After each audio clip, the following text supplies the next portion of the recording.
In this video, we'll discuss about parthenogenesis types. Before that, let's try to understand the meaning of parthenogenesis. In Greek, partheno means virgin and genesis means origin.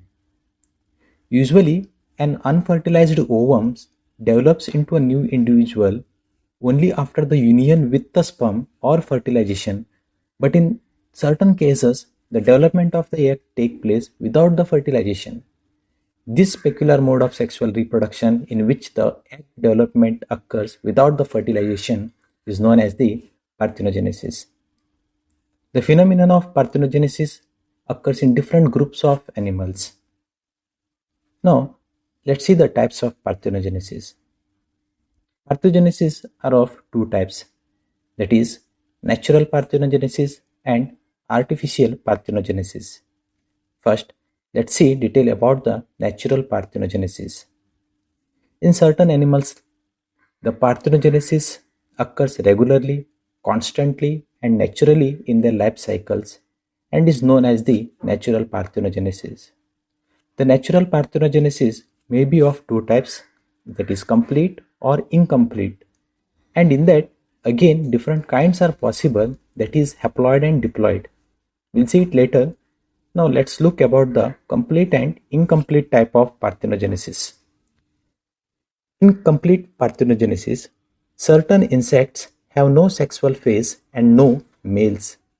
They depend exclusively on the parthenogenesis for the self-reproduction.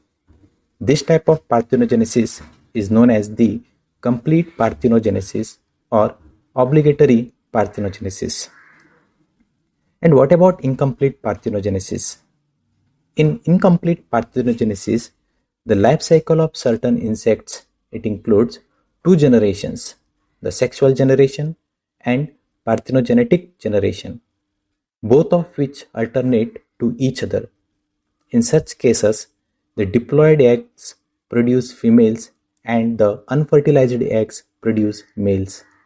This type of parthenogenesis is known as the partial or incomplete or cyclic parthenogenesis. The complete or incomplete type of natural parthenogenesis may be of again two types, that is haploid parthenogenesis or diploid parthenogenesis. In haploid parthenogenesis, the haploid eggs are not fertilized by the sperms and develop into the haploid individuals. Means here there is no requirement of sperms, and in these cases the haploid individuals are always males and the diploid individuals are the females.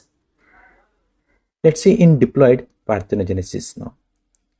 In the diploid parthenogenesis, the young individuals develop from the unfertilized diploid eggs.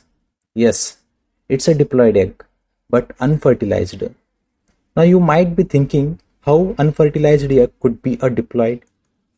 About this, let's see with the types of diploid parthenogenesis. So again it is classified into different types. In that first one, let's see with the ameiotic parthenogenesis. Sometimes during the oogenesis, first meiotic or reduction division does not occur, but second meiotic division occurs as usual.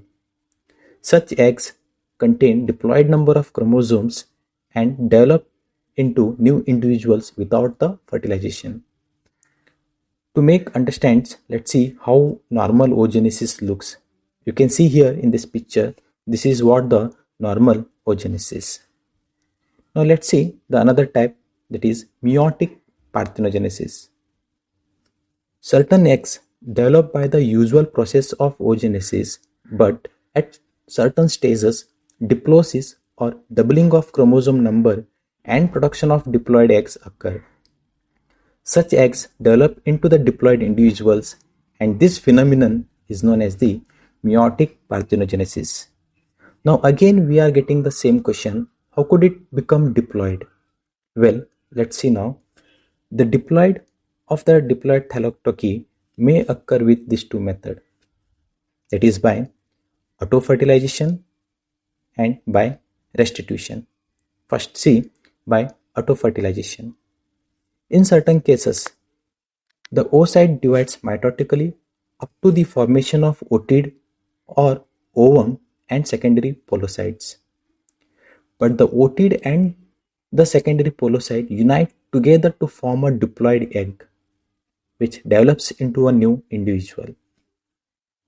And by restitution, sometimes in primary oocytes, karyokinesis forms a nucleus of the secondary oocyte and nucleus of the first podocyte. But the karyokinesis is not followed by the cytokinesis.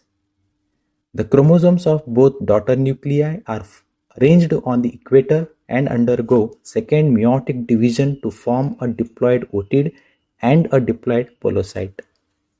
The diploid otid or ovum develops into a parthenogenetic diploid individuals. This type of diplosis is known as the restitution. Now let's see the another main type of parthenogenesis, that is artificial parthenogenesis.